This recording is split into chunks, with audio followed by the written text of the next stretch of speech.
Brad Vlog again. I-review ko tong pinasa sa akin ni Utol Ninyo.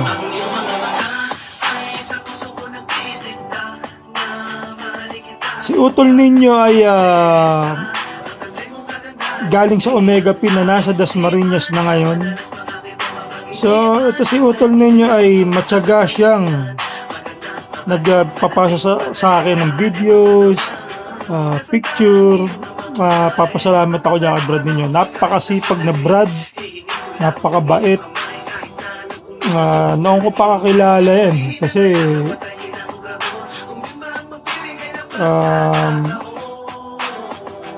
nagpunta na kami sa lugar nila dati, tapos dati sa Pilcoa nag-meeting kami.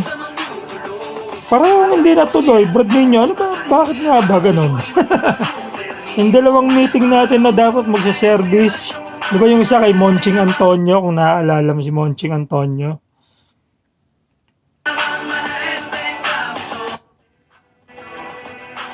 Hindi natuloy, no? Parang hindi natuloy.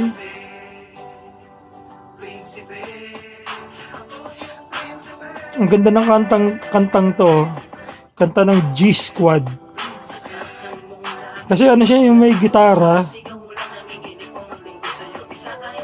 Kasi sa edad kong to, ganito na yung mga ano ko trip ko Pero hindi, pagkagawa ng mga kapatid natin, support tayo dyan. Pero pag may makakagawa ng mga gantong tipo ng ano,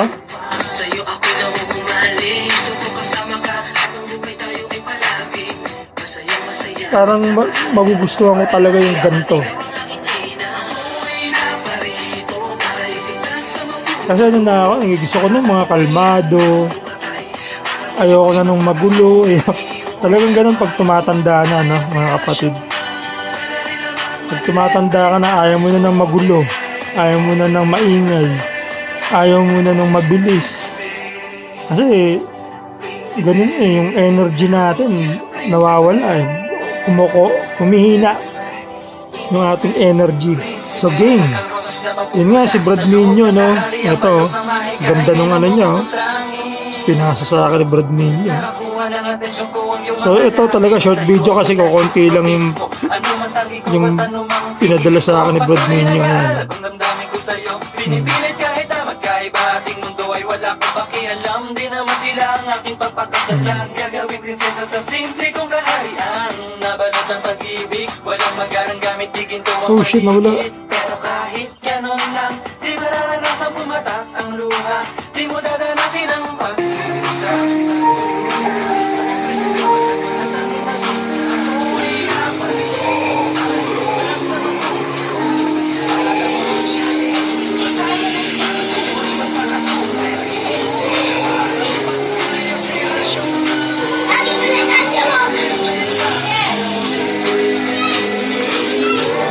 So nagto-toast song sila. Ano ba yan? Naka-speaker?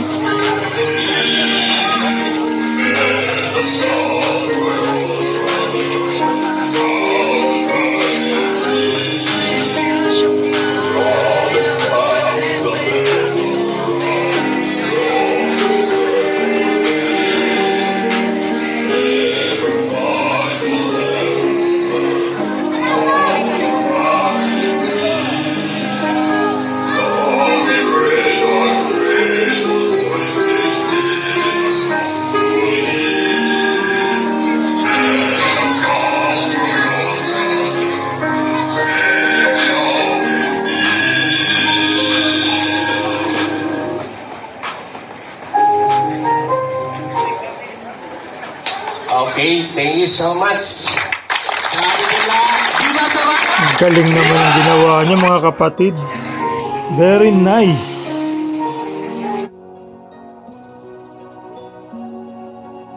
Very nice ang ginawa ninyo, mga utol. Pero alam niyo, mas maganda kung kabisaduhin niyo yan.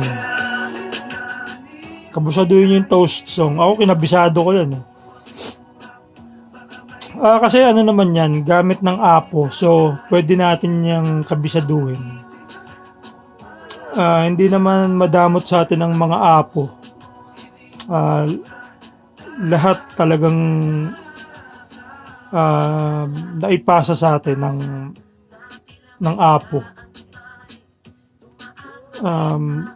So pwede nyo kabisaduhin yan, tas para kakantahin nyo, alam nyo, mas mapipil nyo pag nakakanta nyo ng ano, kagaya ng ginagawa ng mga Apo, di ba? Pagka sila nagto-toast song, talagang live na kinakanta nila. So feel na feel mo yung ano, yung mga salita. Here's to Alpha Pi Omega, loyal brothers, we true to self and to each other, firm in loyalty. Ano ba yung sunod dun? Yun lang minsan nakakalimutan ko, pero pag naalala ko yung first word, true to self and to each other, firm in loyalty. Now, hindi, iba yun. Basta patapos na yun.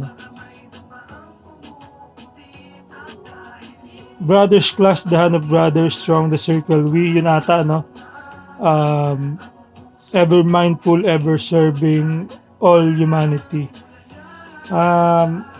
Kabisado ko, minsan nakakalimutan ko na rin talaga kasi nga hindi ko naman siya nakakanta. Pero pag pinapakinggan ko sa kotse ko yan, sinasabayan ko. So ayun mga kapatid, Brad Ninyo, maraming salamat ulit sa iyong mga padala mga kapatid. Napakabait mo talagang kapatid. Napakabait mo, Brad Ninyo. Lagi kang maging masipag, utol. May award man o wala. Hindi naman importante kasi talaga yung award, di ba? Kumbaga nga, ang ano sa atin is magsilbi ka ng walang hinahangad na kahit ano, na parang balit. Kasi ang pag naghangad ka parang di maganda, di ba? So, lagi tayong magsipag. Kaya utol ninyo, keep it up, kapatid. Love you.